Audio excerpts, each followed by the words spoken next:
Achso, scheiße, Mann. Ja, dann steig wieder ein. Ich hab dir einen gerade ihr Auto geklaut.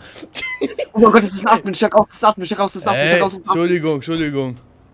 Ich wollte einsteigen. Steig ein, das ist ein Admin.